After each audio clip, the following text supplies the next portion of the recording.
ভারতের রপ্তানি নিষেধাজ্ঞা প্রত্যাহারের ঘোষণায় চট্টগ্রামের খাতুনগঞ্জে কমতে শুরু করেছে পেঁয়াজের দাম। ভোগ্যপণ্যের সবচেয়ে বড় এই পাইকারি বাজারে কেজি প্রতি পেঁয়াজের দাম কমেছে ৮ টাকা পর্যন্ত। এ নিয়ে আরো জানাতে চট্টগ্রাম থেকে যুক্ত হচ্ছেন সহকর্মী অনুপম শীল। অনুপম, ভারতের রপ্তানি নিষেধাজ্ঞা প্রত্যাহারের কি প্রভাব পড়েছে খাতুনগঞ্জের এই বাজারে, আর কত টাকা কেজি দরে বিক্রি হচ্ছে পেঁয়াজ? এলো বেক্সিমকো বন্ড 15% মুনাফায় সর্বোচ্চ হারে সবার উপরে।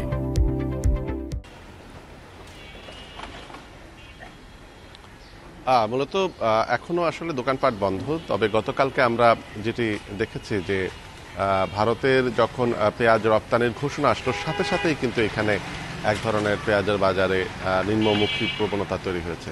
ঠিক একই রকমভাবে আমরা যখন ভারতে কোনো ধরনের এই বিশেষ করে পেঁয়াজের ক্ষেত্রে যদি রপ্তানি নিষেধাজ্ঞা যখন এসেছিল তখন যেরকম সাথে সাথে পেঁয়াজের দাম হু করে প্রায় 50 টাকা লাফে মানে কয়েক ঘন্টার মধ্যে বেড়েছে।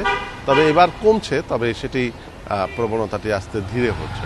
অর্থাৎ এখন খাতুনগঞ্জের পেঁয়াজের বাজারে আমরা যদি বলি পাইকারি বাজারে কিন্তু ক্রেতাদের উপস্থিতি খুবই কম। গতকালকে খুবই কম ছিল, কারণ সবাই অপেক্ষা করছে যে যারা মূলত বিভিন্ন খুচরা বাজারে পেঁয়াজ বিক্রি করেন তাদের কাছে যে পেঁয়াজগুলো আছে সেগুলো বিক্রি শেষে তারা মূলত নতুন করে পেঁয়াজ কিনবেন। এবং যেহেতু ভারতের পেঁয়াজ আসার একটি ঘোষণা আছে, সেক্ষেত্রে দাম সর্বশেষ কত টাকায় থামে সেই অপেক্ষাটি করছেন।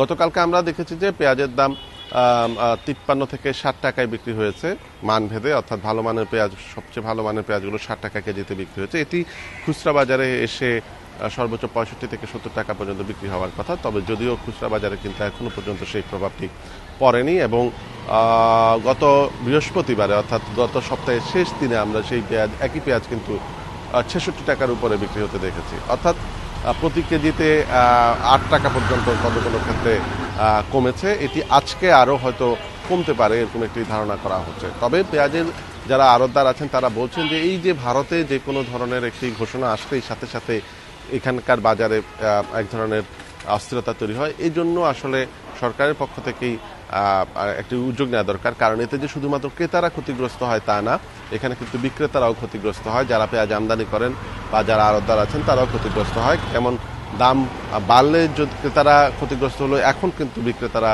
পেঁয়াজ পচে যাওয়ার একটা আশঙ্কা করছেন। এবং যারা বেশি দামে পেঁয়াজ ইতিমধ্যে কিনে রেখেছেন তারা কিন্তু এখন সেটি অর্থাৎ কম দামে এই পেঁয়াজটি বিক্রি করতে হবে, সেক্ষেত্রে একটি লোকসানের আশঙ্কা রয়েছে। তো এই ক্ষেত্রে আসলে একেবারে সীমান্তে যেখানে পেঁয়াজ আমদানি হয় সেই জায়গাটিতে কঠোর একটি তদারকি দরকার বলে মনে করছেন সংশ্লিষ্টরা।